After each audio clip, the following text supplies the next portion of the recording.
Former FBI Assistant Director and CBSN security analyst Ron Hosko joins us now from Washington to talk about what we expect to happen next. Ron, it is highly unusual that in this lone wolf terror attack scenario, the suspect survives and is now, is alive and is taken into custody. Talk to us about how this helps investigators dig into his background and how key his cooperation will be.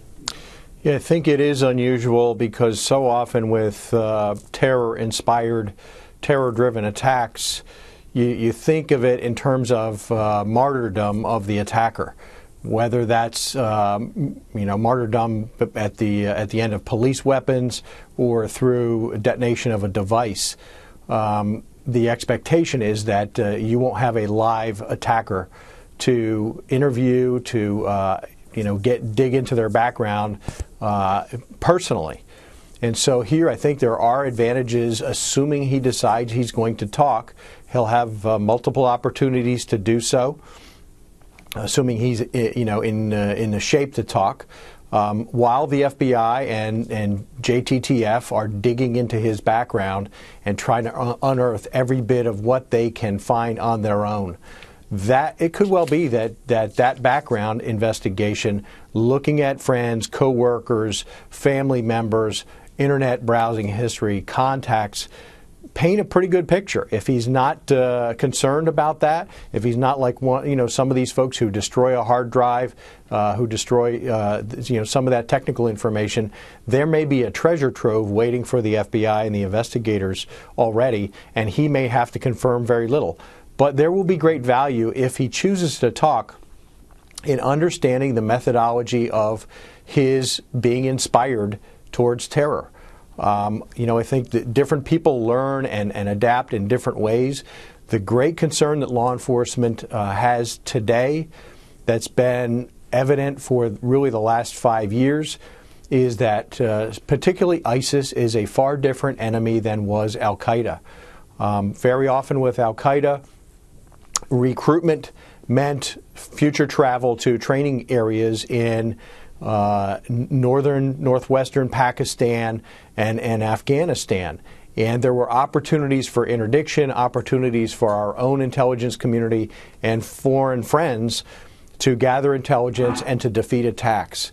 ISIS is different because their methodology encourages people to take inspiration from slick propaganda online, from online magazines, and to take up arms and do the damage on their own at a time of their own choosing.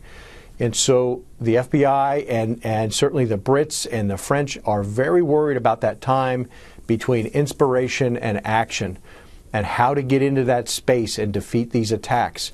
So learning from him, from his own mouth, from his own words, may tell them of a new methodology for inspiration and give them some ideas on how to defeat the next one. And we've seen in other incidents that it doesn't take much to be either radicalized by ISIS or to be inspired by what they share online and do on social media. What about the timing and location of this attack? Obviously, it appears that it's obvious that it's meant to inflict a type of terror on a nation that's about to celebrate Halloween in public, parents taking their children out. What does that tell you, where and when this took place? Yeah, first, there's been some reference already to images of this very bike path in some previous ISIS publications. I haven't personally validated that, but we know that it is their ideology that civilian attacks are sanctioned, are welcomed. This is not an organization that is seeing this as a battle on the conventional battlefield between their army and our army, or their army and our army and law enforcement. To ISIS and to others, attacking civilian targets regardless of age, sex, any other characterization is quite okay with them. The goal seems to be massive attention through massive carnage. And so each one of these vehicle attacks has succeeded in that sad, sick way. And Ron, I just want to jump in and ask you then, for major cities looking at this and being concerned, is there an effective way to secure these major walkways from vehicle attacks? Errol, I was trading text messages with a CBS producer earlier tonight.